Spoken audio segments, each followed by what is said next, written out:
Ketemu dengan saya lagi, Cak Soleh, sebuah channel yang inspiratif bicara soal konten hukum, politik, sosial yang mencerdaskan. Teman-teman, catatan Bawaslu RI terkait pendaftaran calon kepala daerah ternyata ada sekitar 243 pelanggaran protokol kesehatan, yaitu kerumunan massa.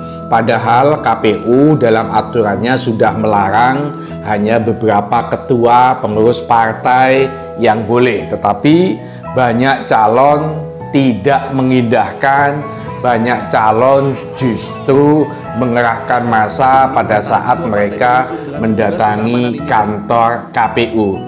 Ini sungguh ironis. Kenapa saya katakan begitu? Sebab di tengah pandemik yang mana pilkada sudah diundur, mestinya September mundur ke Desember ini, dengan harapan ada kesadaran politik yang tinggi bagi pengurus partai, bagi para calon kepala daerah ini, supaya tidak ada klaster baru di dalam penularan COVID-19. Namun faktanya tadi catatan Bawaslu RI ada 243 bentuk pelanggaran protokol kesehatan. Mendagri sampai marah-marah, ada beberapa petahana yang kena sanksi, dan sekarang muncul usulan mereka calon-calon yang melanggar protokol kesehatan ini nanti kena sanksi penundaan pelantikan. Tapi bagi saya tentu itu tidak efektif. Orang atau calon kepala daerah itu hampir sama dengan pemain sepak bola. Tidak penting dapat kartu kuning, tidak penting dapat kartu merah. Yang penting adalah menang. Pilkada juga begitu. Mau disorot apapun, mau diejek seperti apapun, yang penting menang. Yang penting bisa jadi kepala daerah, itu yang paling penting. Sehingga bagi saya, kalau sekedar ancaman sanksi bagi calon penundaan pelantikan itu tidak akan ngefek. Kalau sekedar sanksi penundaan tidak membuat para calon ini takut.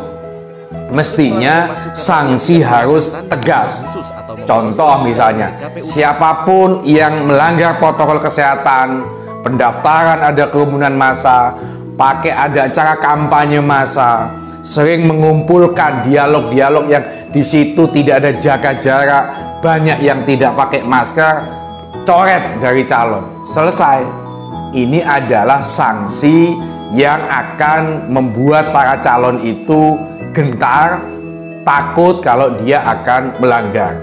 Bagi saya, 9 Desember nanti adalah sebuah momentum bagaimana para calon ini punya kesadaran politik, sehingga dia harus pintar-pintar menggunakan instrumen digitalisasi ini. Nggak perlu harus ketemu masyarakat. Wong sekarang ini kampanye bisa lewat WA, kampanye bisa lewat Facebook, kampanye bisa lewat Instagram, lewat YouTube. Banyaklah cara-cara tanpa dia berhadap-hadapan adanya kerumunan-kerumunan massa itu. Sekali lagi, pemerintah, KPU harus punya aturan yang tegas supaya klaster pandemik corona ini tidak semakin tinggi, tidak muncul lagi. Oh, ada klaster pilkada, itu akan sangat memalukan. Jadi harus ada sanksi yang tegas. Siapapun yang melanggar protokol kesehatan ini, coret sebagai calon peserta kepala daerah.